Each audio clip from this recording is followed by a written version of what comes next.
Welcome back to the Us Girls Basketball Podcast, where we hear from real women, real ballers, and real stories. Today, we have a really special guest, Darby, here, and Emma just bringing on the guests because Emma, this was her suggestion, so Emma's bringing some fire guests to the podcast. So we're super pumped to hear Darby's story. We're going to talk a lot about just overcoming and determination. But with that being said, hey Darby, how you doing?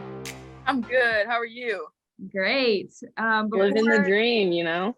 For real. So, Darby, give us a little introduction about who you are. So, my name is Darby Maggard. I grew up right outside of Fort Wayne, Indiana, pretty close to where Emma grew up. I went to Fort Wayne Canterbury High School. I played at college at Belmont University. I played overseas for 2 seasons in Ireland and Australia.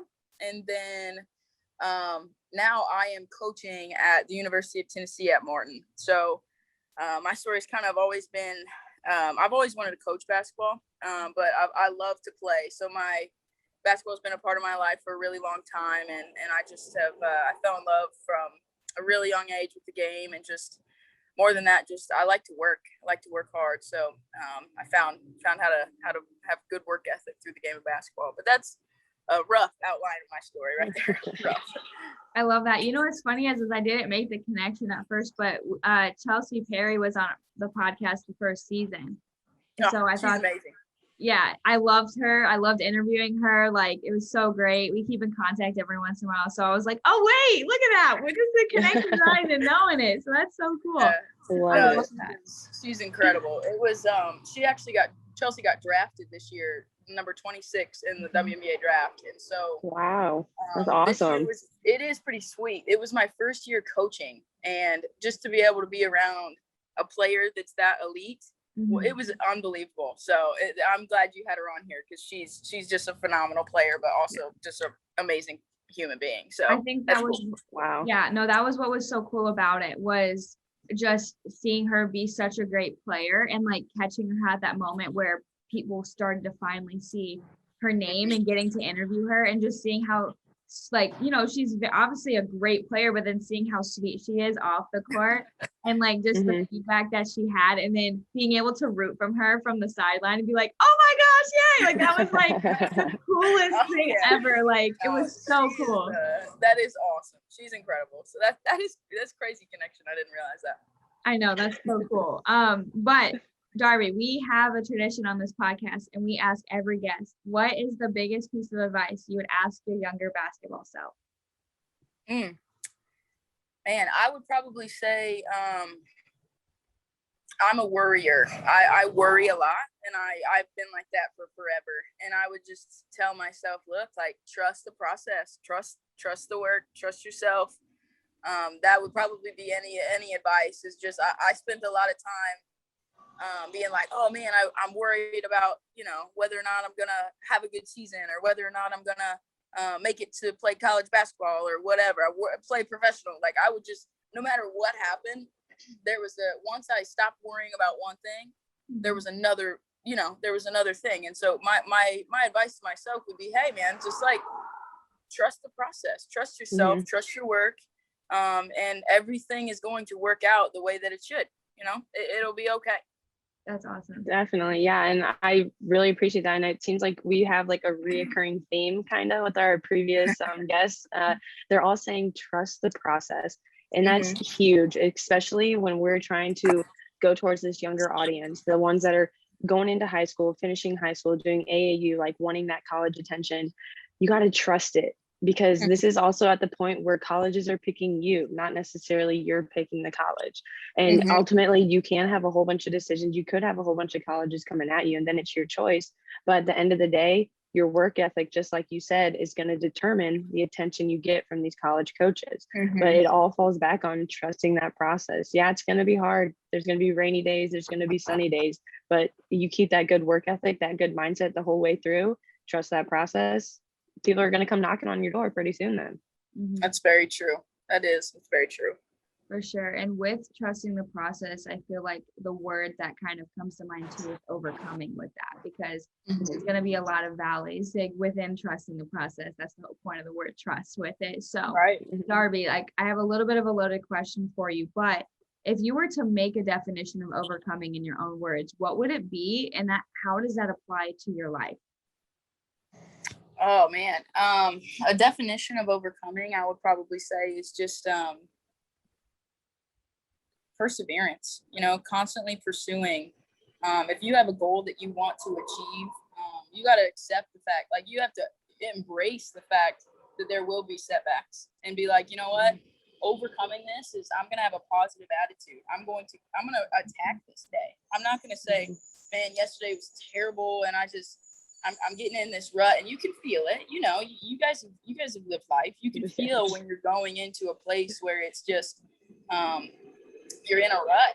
You feel kind of when you're going into like that place. And I think overcoming is just constantly saying, you know what, I'm going to persevere. I'm going to continue to get up and to keep moving, But yeah, I think throughout my story, it's interesting.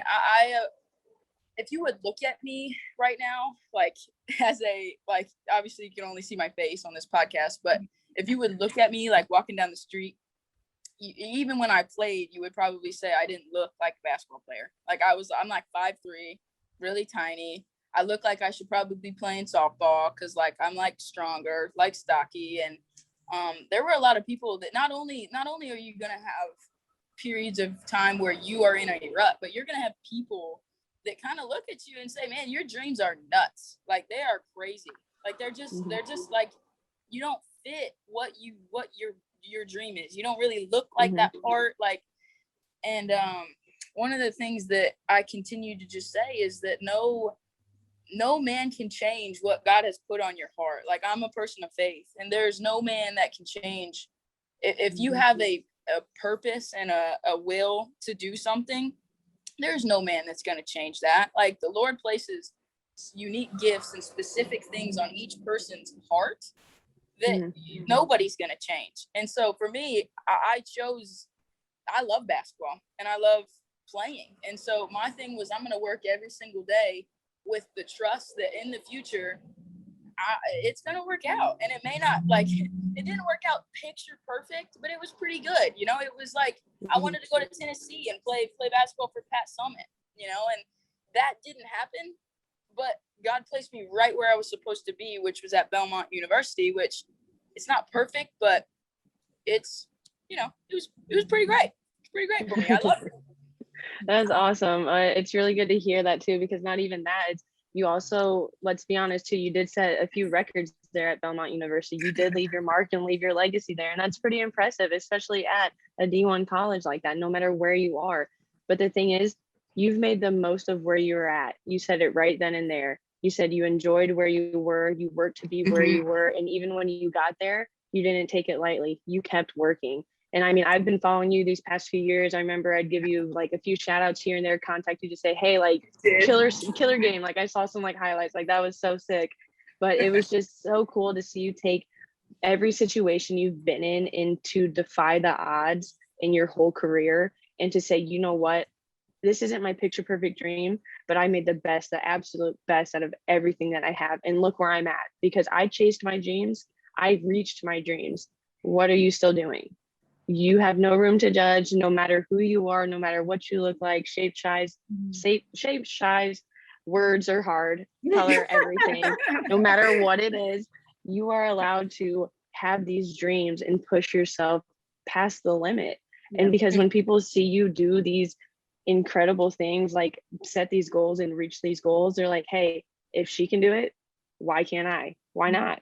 Why not? And then that just opens a whole boatload of confidence and inspiration and overcoming and empowering to other girls around you, even other athletes in general. It's like, hey, you know what? She wrote this crazy story that we all thought it was. And now look at her. She's living out her dream. And that's something really, really to be proud of, Darb. That's awesome. Well, thanks. I appreciate that. Yeah, anytime. Yeah, what's funny is I was getting completely just fired up, like when you were talking, like I was getting chills. I was like, yes, like somebody's gonna hear this and it's going to relate, but I want you to know, so the past, so, you know, being a girl of faith too, the past 2 days, I, you know, have this new, like a few verses that I'm like leaning into. And this is what's so crazy about it, and why this story just kind of comes for full circle is the one of the verses is Proverbs 16:9, in that hearts humans plan their course, but the Lord establishes their steps.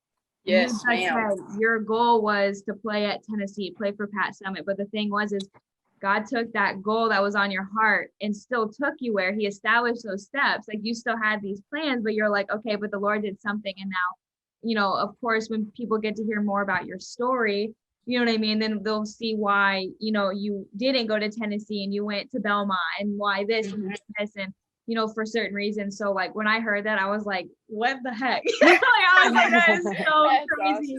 awesome. So I absolutely love that. And I love too what you talked about with perseverance and stuff like that. And just kind of like, one of the things I like to say is accepting failure. We're always so afraid of failure. No, failure is bad, failure is this. And I can't remember exactly what you said with it, but like, that's what came to my mind, like that perseverance. Like, you're accepting that journey, you're accepting the things within your journey, because you learned from it. You know, you were able to kind of like come back, go to where you need to go, and those things. So I thought that was like super important that you said that. And something that I think, especially like, I see it now being like a high school coach now, like you see that one, instant gratification, they want it more than ever, like more than when we were in high school and college.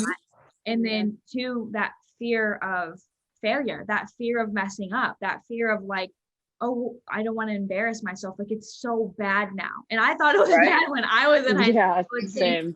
So it's almost like they don't believe us when we say it. So that's why I think we say it almost every podcast, but I want it to stick in people's brains. Like, it is growth. You cannot go through life and live a perfect life. You have to grow through it. And people like to separate that. Like, I feel like they like to take sports in real life and separate it. You know what I'm saying? Like, it's the same. Like, you go through adversity, you go through failure, go through making mistakes, you go through the valleys, you go through all of those things in sports as well. So it's about like, that's why I really want to talk to you about the overcoming aspect of it, because you have to do that every day. Like, it's an everyday thing. So super powerful.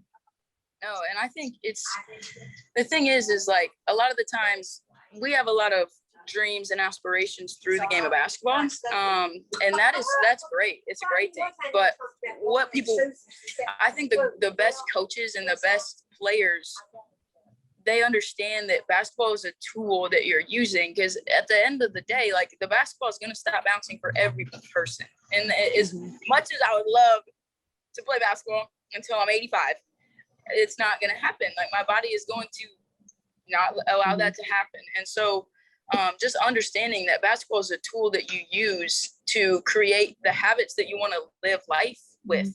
Like, you want, like, as much as like I wanted to create a positive and a good work ethic through practicing my game and shooting the ball and creating good skills, I wanted to use that as, now when I'm coaching and this is a job, like, I show up with the same work ethic. It's not the same stuff, but it's the same work ethic. You know, you show up, I'm going to show up and bring a positive attitude and bring a positive, like, energy to the gym. And when I'm working with the girls, that's the same work ethic that you show up with. And basketball is just a tool. And sometimes we get a little caught up, you know, and thinking that it's like, you are way more than a basketball player. You are. Everybody is. That's amazing. And what I kind of, it transitions kind of to the next topic that I want to talk about, because I like what you said. You said that basketball is like, it's a tool for everything else. Like, it's not just to be a good athlete on the floor. It's, you know, in life, in the next job you have, and being, you know, a CEO and being a mother and being like whatever, like that's what it turns into. But you were to pinpoint another piece of advice to another athlete, if they came up, Darby, like, I'm having a hard time overcoming adversity right now. I'm really negative. I don't, like, my mindset's not in the right spot. Like, I just feel down. Like, what would you say to them to encourage them to kind of get out of that rut, or have actual things they can implement right after that conversation? Yeah, I would probably say one of the biggest things that helps me is like having like a routine or a set plan for like gratitude, for like, especially when you can't be stressed and thankful at the same time. You can't be like complaining and thankful at the same time. That's very impossible. I don't know how people would do that. But so like in the morning or at night or whenever it fits into your schedule, I would say, listen, like you have to make it a point to take a walk or write down 5 to 10, however many you need, things that you're thankful for, and be like, you know what? I'm thankful for the ability today that I have to walk, because there are people in the world that can't walk. I'm thankful for the ability that I have to live in America. Like, just it's you can find things that you're thankful for everywhere. They're all over the place if you just look. And so sometimes, as much as it is, and I'm not trying to downplay their adversity, I'm not, but sometimes when you live with a spirit of gratitude and a spirit of, I am really thankful that I get to be here, that I get to be a part of the University of Tennessee at Martin, like I get to be a part of something like that. If you can get your mind wrapped around those things, a lot of the times the adversity that you face, your gratitude is going to pull you out of that. It's going to say, you know what, I can do this because there's so many other things that are going well, that like, okay, I'm going to take this spirit of gratitude and we're going to make this work, And so it's just, and it's not going to happen overnight. Like, it's not going to happen in like 30 seconds. That's something that's going to be, if you make a habit of daily, I'm going to show up with gratitude, things will start kind of pushing themselves in the right direction, I think. But that's something that I talk to our girls about here, right now. When they face adversity, it's like, okay, this is what I would, especially on a big level, a personal level, right. that is one of the things that I tell them.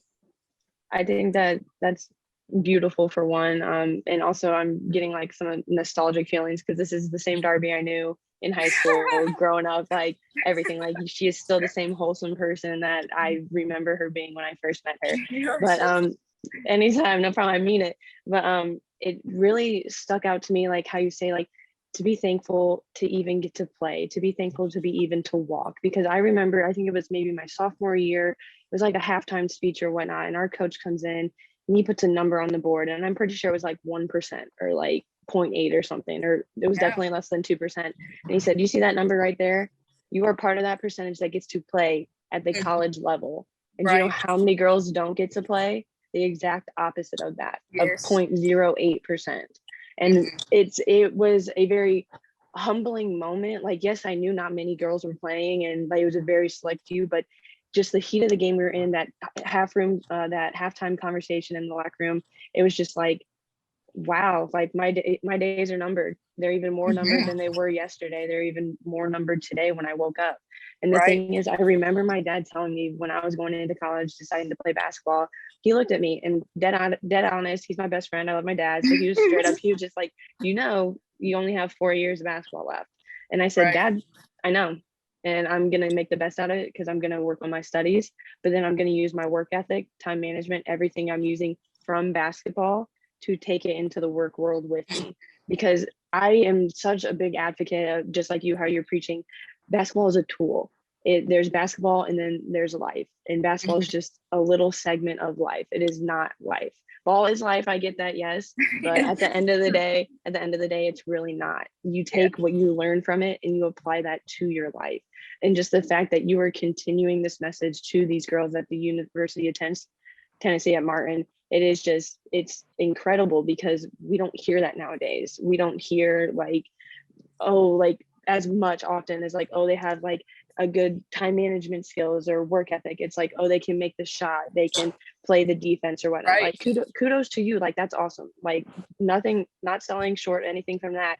But I remember the days growing up where we heard these girls, or let alone these athletes, their work ethic, their determination, when they come in before the game, hours before, they stay hours after. Like, it's things like that, your commitment and belief in yourself and the whole of the group, that you are committing yourself, your time, your dedication into something that you actually love and you care about. Yeah. Because once you take that and you use that same feeling towards starting a family, starting your career, or following your dreams, that determination and mindset and work ethic is going to take you so much farther than I feel like anyone could ever get if you just don't play sports in general.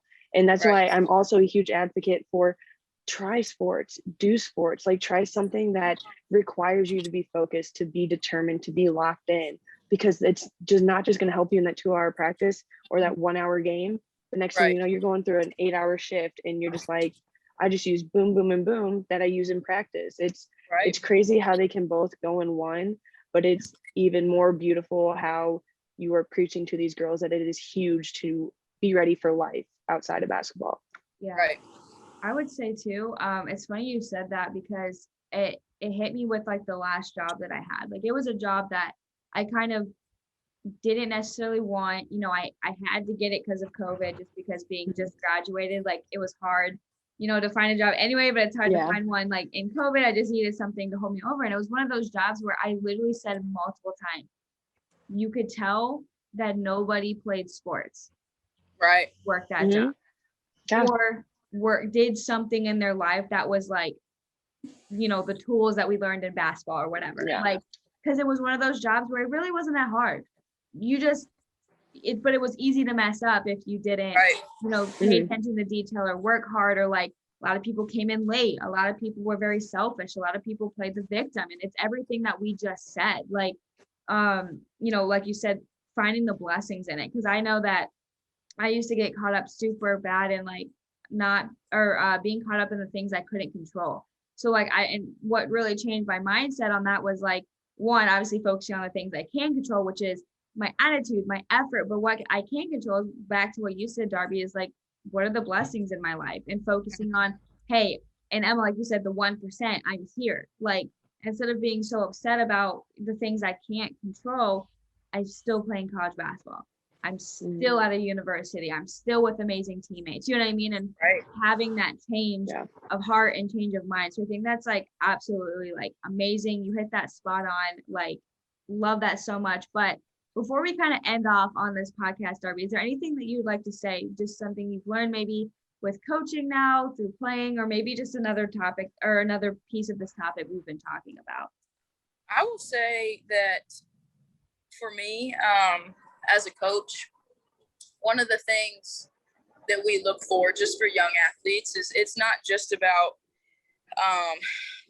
it's about how you react in every area of your life. So obviously we've made it perfectly clear, hopefully on this podcast, that this is about life. You know, it's basketball. It's super important, but it's also about life. And the way that you respond, the way that when we're looking, I'm watching how you respond to your parents. I'm watching how you respond to your teammates, like the way that you interact with them, and the way that your body language is a huge thing for college coaches, and just like how you basically are conducting yourself on the floor. You know, I think that's one of the things for me that you have to control that stuff. Like, you can control how you respond and how you react in your body language. And so if that's one more piece of advice that I could give young people on the floor, is it needs to be positive. It needs to be like high fives and happy for your teammates when they succeed, you know. That would be one thing that I would say, is just control your body language. Yeah, no, that's key. That's a huge one. Huge, for sure. I do have one more question for you, totally just, you know, off topic, but what's like the best food that you've tried in your time overseas? I know it's been like a long time, but like, what's something that comes to mind over there? You know what? You know, this is a hard one.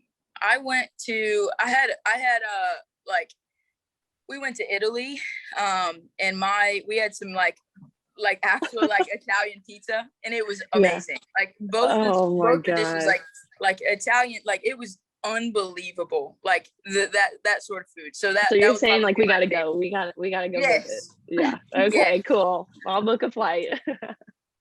Yes, you gotta. You got it. That's That's awesome. awesome. That's so cool. Well, Darby, if anybody wanted to reach you with any questions or just want to follow you, what are your social media handles? Oh gosh, I think it's Darby_3 on Twitter, and then I think it's Darby_33 or Darby33 on Instagram. Perfect. And we'll have that down below in the show notes, as well as she'll be tagged at Us Goes United. So make sure to go follow her and reach out to her if you have any questions for sure. Darby, you're an absolute gem. I had such a pleasure of meeting you and interviewing you. Like, girl, you brought so much fire to this podcast. And like, anytime you want to be back, I would gladly take you. We will welcome you. Like, you can come back anytime. You're amazing. Well, I appreciate you guys having me. Yes, of course. Anytime. Yes, for sure. And guys, make sure that you rate and review this podcast, as well as share this to anyone who will relate to Darby's story or anything that Darby said. And you know, an athlete in your life that's having trouble overcoming, having trouble with their mindset, having trouble with just having that determination to kind of work through some things. This is the podcast for them. So make sure to share that to them. And with that being said, we will see you guys next week.